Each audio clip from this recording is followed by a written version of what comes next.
నేను ఇవాళ ముఖ్యమంత్రి గారిని అడుగుతా ఉన్నా. రాష్ట్ర వ్యాప్తంగా ఇవాళ ప్రజలకి మీరు ప్రజల సొమ్ముతో ప్రతి పత్రికలో ఇవాళ అడ్వర్టైజ్మెంట్లు, ఫుల్ పేజ్ అడ్వర్టైజ్మెంట్లు ఇచ్చినారు. ఏమని?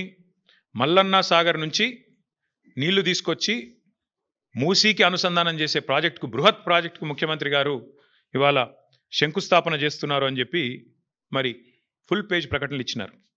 ఈ ముఖ్యమంత్రి గారికి కానీ కాంగ్రెస్ ప్రభుత్వానికి కానీ కనీస సిగ్గుందా అని నేను అడుగుతా ఉన్నా. కనీస మాత్రం ఇంగితం ఉందా?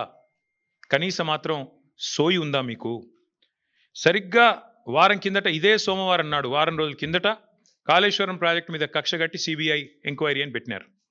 మరి ఈరోజు ఈ సోమవారం రోజు కేసీఆర్ గారు కట్టిన అదే కాళేశ్వరం ప్రాజెక్టు మీద ఆధారపడ్డ మూసీ జలాల అనుసంధానం అని పెట్టి ఇవాళ శంకుస్థాపన చేస్తూ ఉన్నారు.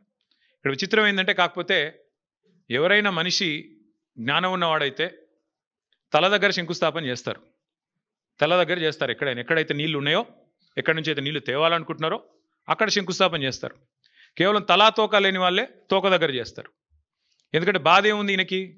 మల్లన్న సాగర్ దగ్గర పోయి శంకుస్థాపన చేస్తే ఏం చెప్పాలా? ఎదురుగా కళ్ళు దొబ్బినాయా, నీకు కనబడతలేవా, అవి కాళేశ్వరం నీళ్లు కాదా అని ప్రజలు అడుగుతారు, రైతులు అడుగుతారు. ఇవి కాళేశ్వరంలో వచ్చిన నీళ్లు కావా అని సోయినవాడు ఎవడైనా అడుగుతాడు, మీడియా అడుగుతుంది, అందరూ అడుగుతారు. సమాధానం చెప్పలేరు. ఎందుకంటే కాళేశ్వరం కొట్టుకపోయింది, కాళేశ్వరం ఇదైంది అదైంది అని దిక్కుమాలిన మాటలు మాట్లాడిందే మీరు. కాబట్టి ఏం చేయాలా? తలా తోక లేని సన్నాసులు చేసే పని ఏదైతే చేయాలో తోక దగ్గర చేస్తున్నాడు ప్రారంభోత్సవం. తల దగ్గర చేయకుండా, మల్లన్న సాగర్ దగ్గర కాకుండా తోక దగ్గర, అంటే గండిపేట దగ్గర చేసే ప్రయత్నం చేస్తూ ఉన్నారు. నేను ఇవాళ స్పష్టంగా చెప్తున్నా, మీడియా మిత్రులు దయచేసి మీరు పరిశోధించండి.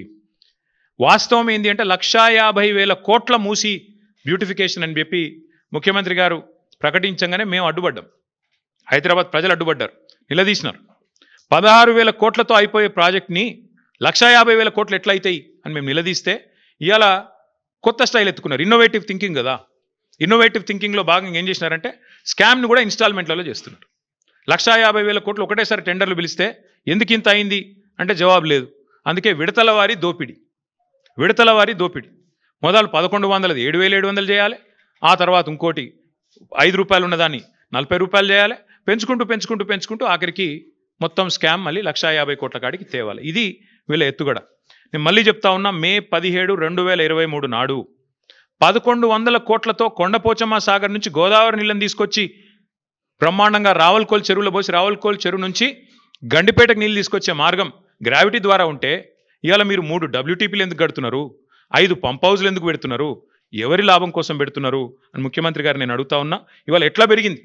కమిషన్లు దండుకోవడానికా, మొబిలైజేషన్ అడ్వాన్సులు ఇవ్వడానికా, కాంట్రాక్టర్లకు దోచిపెట్టడానికా?